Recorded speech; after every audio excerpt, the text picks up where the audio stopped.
Olá, tudo bem? Chegamos ao dia 49 da nossa leitura da Bíblia comentada em 365 dias. Eu sou a Tati, muito obrigada pela sua companhia.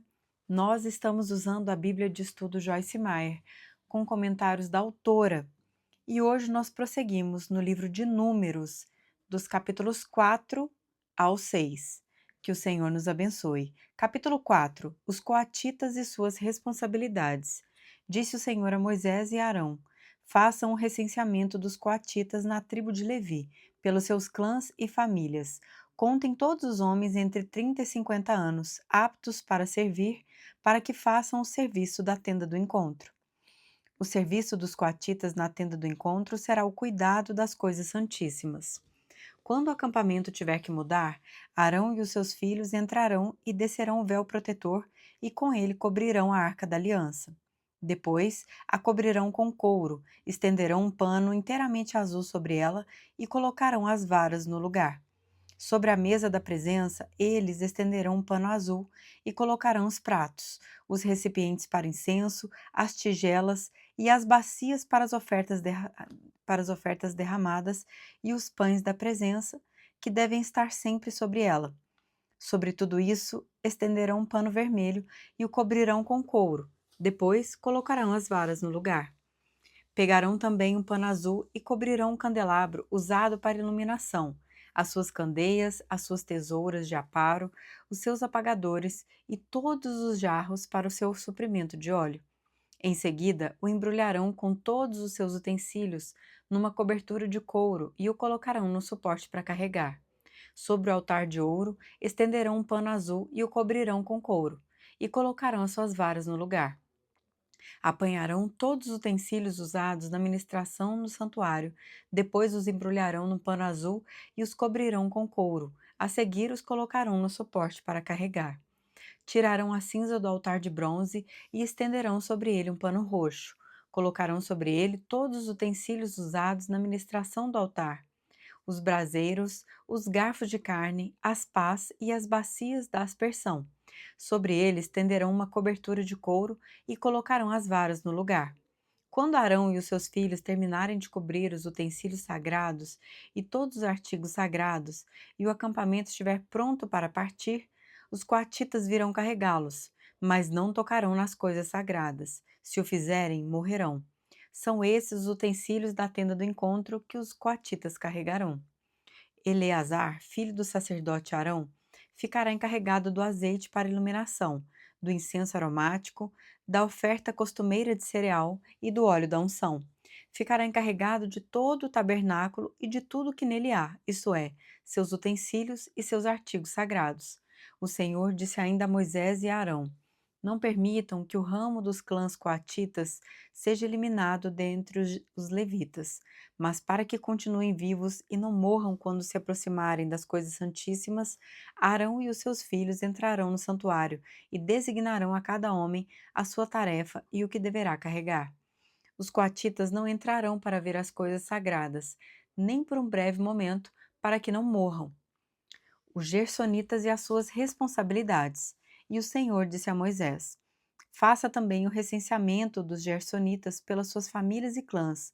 Conte todos os homens entre 30 e 50 anos aptos para servir, para que façam o serviço da tenda do encontro. Este é o serviço dos clãs gersonitas, o que devem fazer e carregar.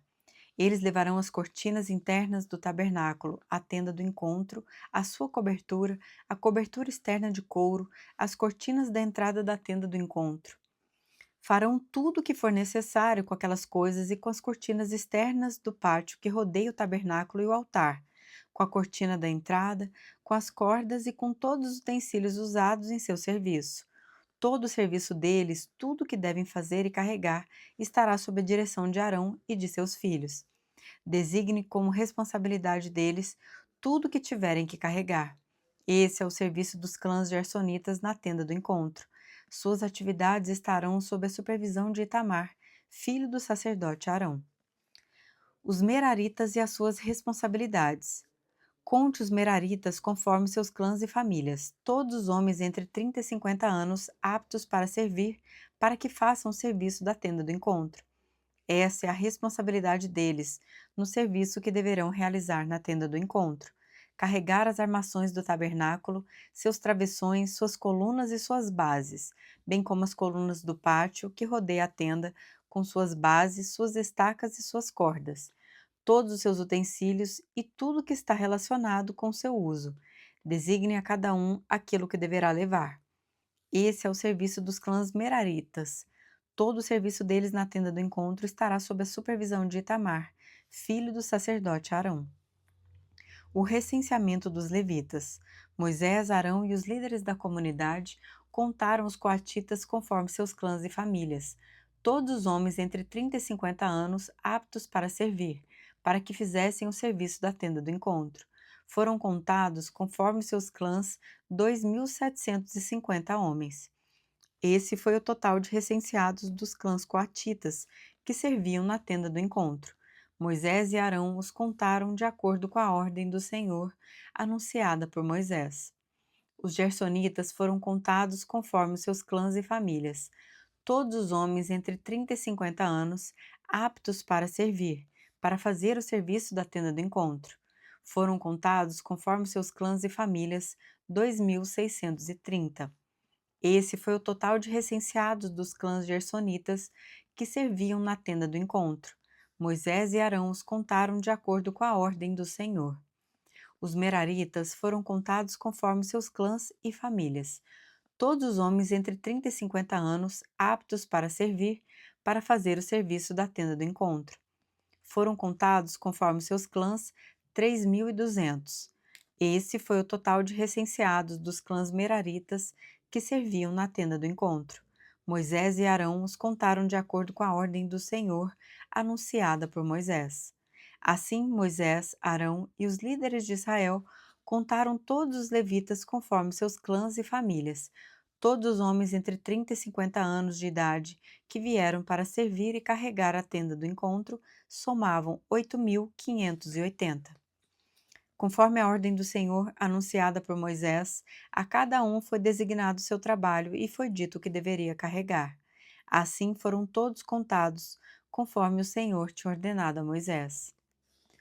Comentários da autora, colocando a palavra em ação.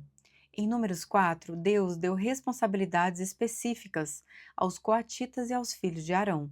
Que responsabilidades específicas Deus lhe deu nas diferentes áreas de sua vida? Peça a Ele para ajudá-la a cumprir com suas responsabilidades de uma maneira que lhe seja agradável. Capítulo 5. A pureza do acampamento. O Senhor disse a Moisés: ordene aos israelitas que mandem para fora do acampamento todo aquele que tiver lepra, ou que tiver um fluxo, ou que se tornar impuro por tocar um cadáver. Mande-os para fora do acampamento, tanto homens como mulheres, para que não contaminem o seu próprio acampamento, onde habito entre eles. Os israelitas assim fizeram e os mandaram para fora do acampamento, como o Senhor tinha ordenado a Moisés.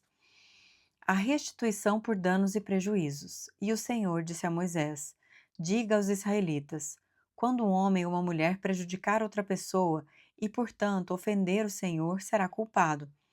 Confessará o pecado que cometeu, fará restituição total, acrescentará 1/5 a esse valor e entregará tudo isso a quem ele prejudicou.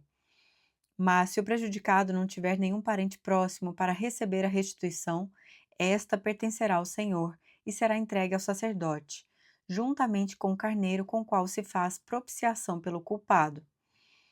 Todas as contribuições, ou seja, todas as dádivas sagradas que os israelitas trouxerem ao sacerdote, pertencerão a ele. As dádivas sagradas de cada pessoa pertencem a ela, mas o que ela der ao sacerdote pertencerá ao sacerdote. O teste da mulher suspeita de adultério.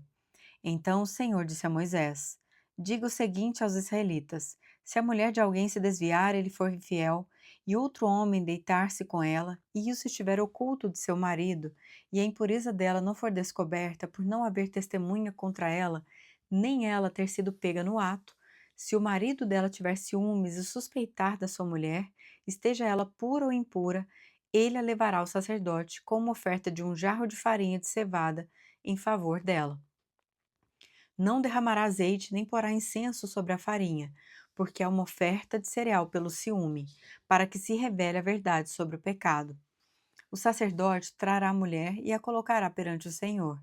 Então apanhará um pouco de água sagrada num jarro de barro e colocará na água um pouco do pó do chão do tabernáculo.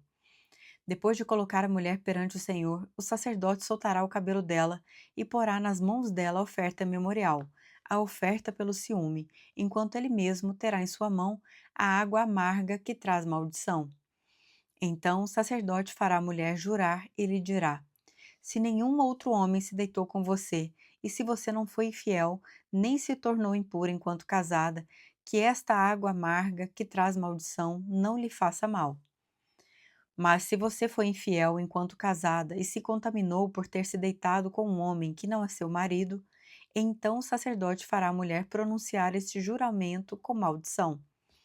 Que o Senhor faça de você objeto de maldição e de desprezo no meio do povo, fazendo que a sua barriga enche e que você jamais tenha filhos. Que essa água que traz maldição entre em seu corpo, enche a sua barriga e a impeça de ter filhos. Então a mulher dirá: Amém, assim seja. O sacerdote escreverá essas maldições num documento e depois as lavará na água amarga. Ele a fará beber a água amarga que traz maldição, e essa água entrará nela, causando-lhe amargo sofrimento. O sacerdote apanhará das mãos dela a oferta de cereal pelo ciúme, a moverá ritualmente perante o Senhor e a trará ao altar. Então apanhará um punhado da oferta de cereal, como oferta memorial, e a queimará sobre o altar. Depois disso, fará a mulher beber a água. Se ela houver se contaminado, sendo infiel ao seu marido, quando o sacerdote fizer que ela beba a água que traz maldição, essa água entrará nela e causará um amargo sofrimento. Sua barriga inchará e ela, incapaz de ter filhos, se tornará objeto de maldição entre o seu povo. Se, porém, a mulher não houver se contaminado, mas estiver pura, não sofrerá punição e será capaz de ter filhos.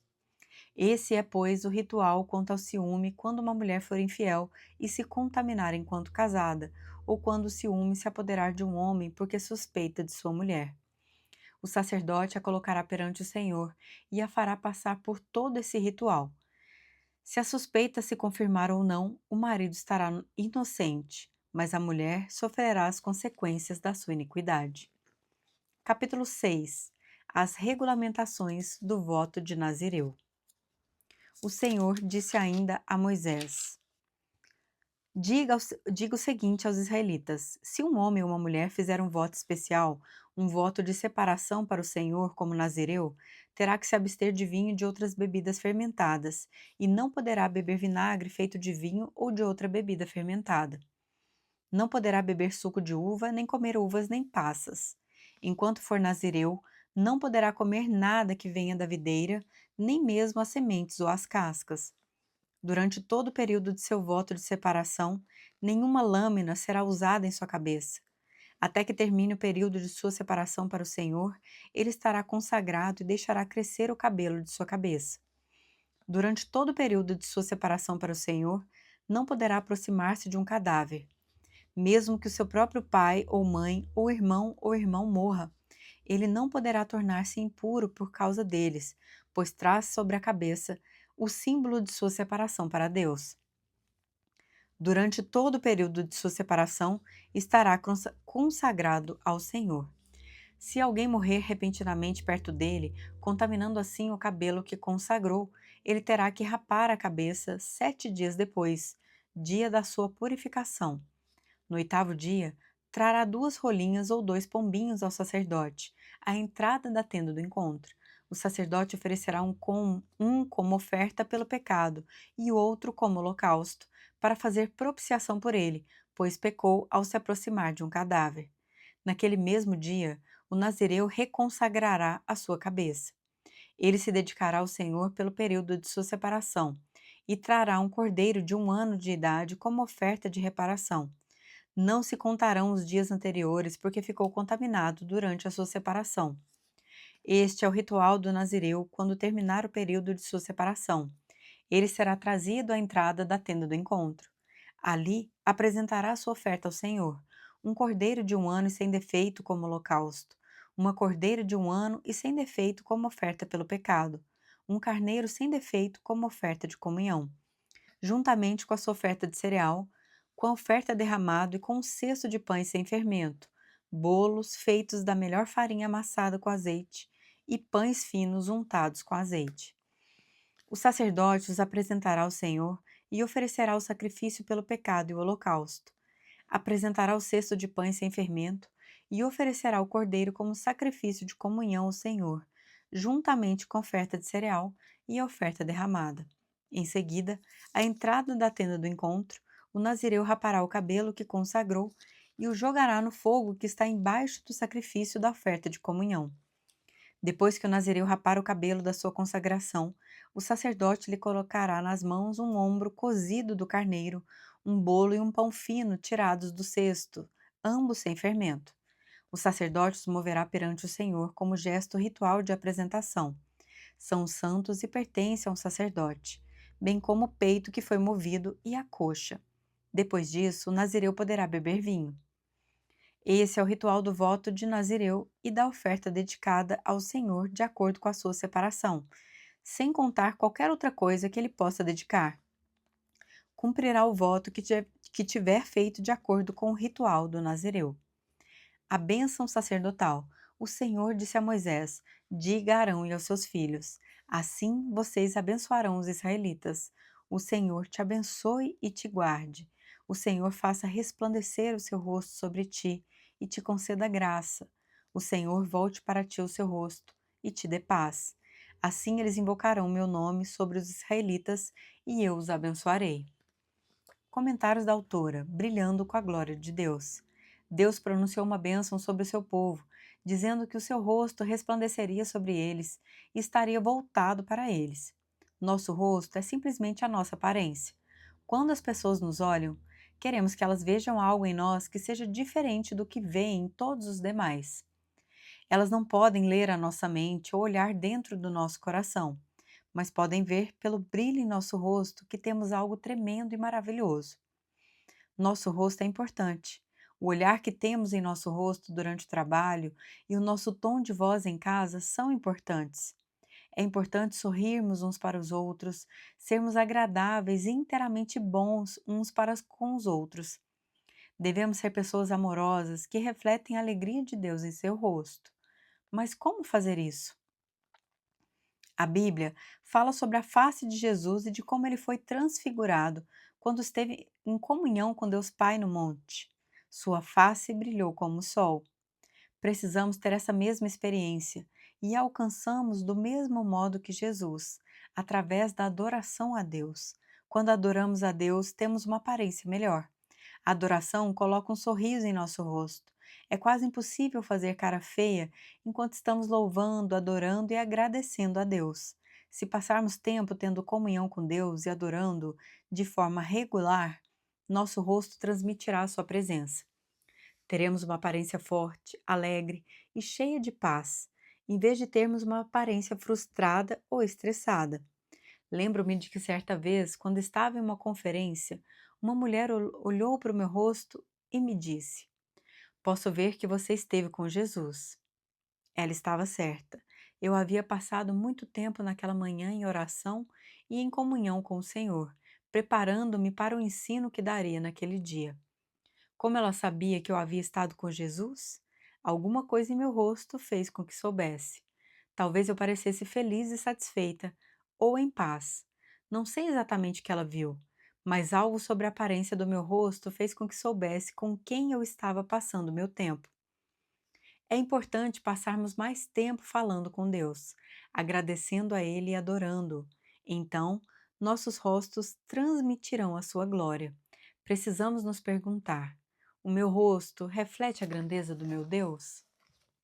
Chegamos ao fim do nosso episódio de hoje. Eu te aguardo no próximo dia. Que o Senhor nos abençoe.